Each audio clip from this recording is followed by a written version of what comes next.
Assalamualaikum warahmatullahi wabarakatuh. Hai teman-teman, kembali lagi dengan saya Pristi Kurnia Putri dari Universitas Islam Negeri Sumatera Utara, Fakultas Tarbiyah dan Keguruan pada jurusan Pendidikan Biologi. Di sini saya akan membahas tentang materi ejaan bahasa Indonesia pada pelajaran bahasa Indonesia. Baiklah, langsung saja konsep dasar ejaan bahasa Indonesia atau biasa disingkat dengan EBI.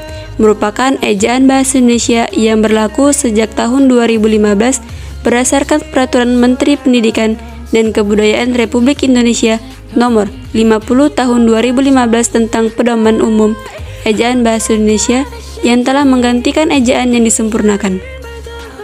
Ejaan Bahasa Indonesia menjelaskan tentang tata cara penulisan huruf, kata, dan kalimat sesuai dengan penyesuaian bentuk yang telah ditetapkan dalam kaidah bahasa Indonesia.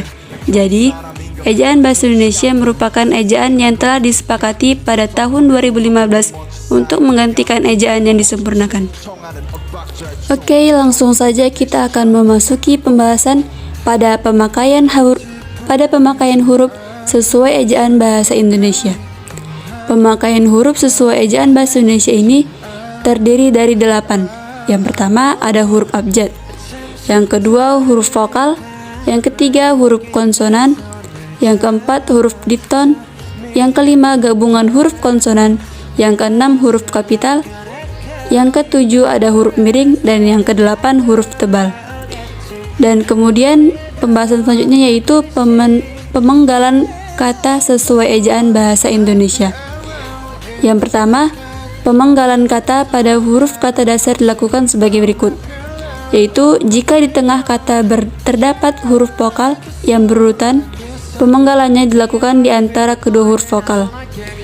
Yang kedua, huruf diftong a, i, ai, au, e, dan oi tidak dipenggal.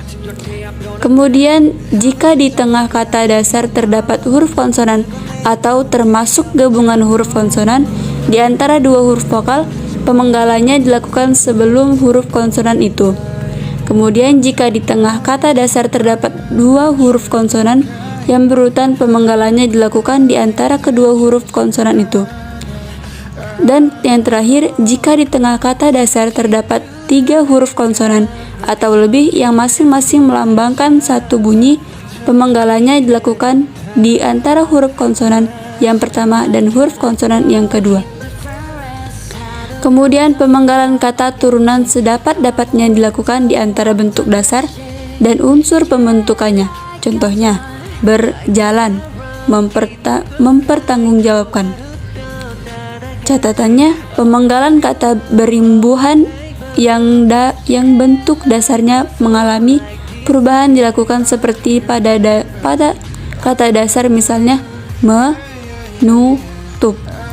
Kemudian jika sebuah kata terdiri atas 2 unsur atau lebih dan salah satu unsurnya itu dapat bergabung dengan unsur lain, pemenggalannya dilakukan di antara unsur-unsur itu. Tiap unsur gabungan itu dipenggal seperti pada kata dasar. Misalnya biografi, biografi. Kemudian nama yang terdiri atas 2 unsur atau lebih pada akhir baris dipenggal di antara unsur-unsurnya. Kemudian pembahasan selanjutnya adalah pemakaian tanda baca sesuai ejaan bahasa Indonesia.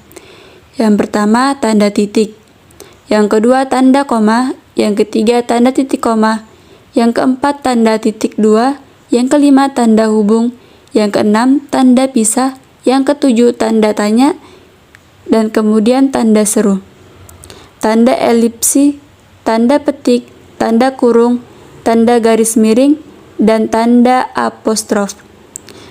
Dan kesimpulan dari pembahasan ini yaitu ejaan merupakan suatu aspek penting dalam mendukung penggunaan bahasa yang benar. Pengertian ejaan mencakup kaidah cara menggambarkan atau melambangkan bunyi-bunyi tuturan atau kata, kalimat, dan sebagainya. Dan bagaimana hubungan di antara lambang-lambang itu, pemisahan, dan penggabungannya dalam satu bahasa. Ejaan adalah keseluruhan peraturan melambangkan bunyi ujaran, pemisahan dan penggabungan kata, penulisan kata, huruf, dan tanda baca. Perkembangan ejaan di Indonesia telah mengalami beberapa pergantian, mulai dari ejaan Van op Huijsin dan ejaan atau republik, dan ejaan yang disempurnakan. Bahkan, terdapat ejaan yang dirundingkan bersama antara Indonesia dan Malaysia, yakni ejaan Melindo. Namun, karena faktor-faktor tertentu, ejaan tersebut tidak dapat diresmikan. Sekian dari pembahasan pada materi ejaan bahasa Indonesia. Semoga bermanfaat bagi kita semua. Saya Pristi Karunia Putri pamit undur diri. Wassalamualaikum warahmatullahi wabarakatuh.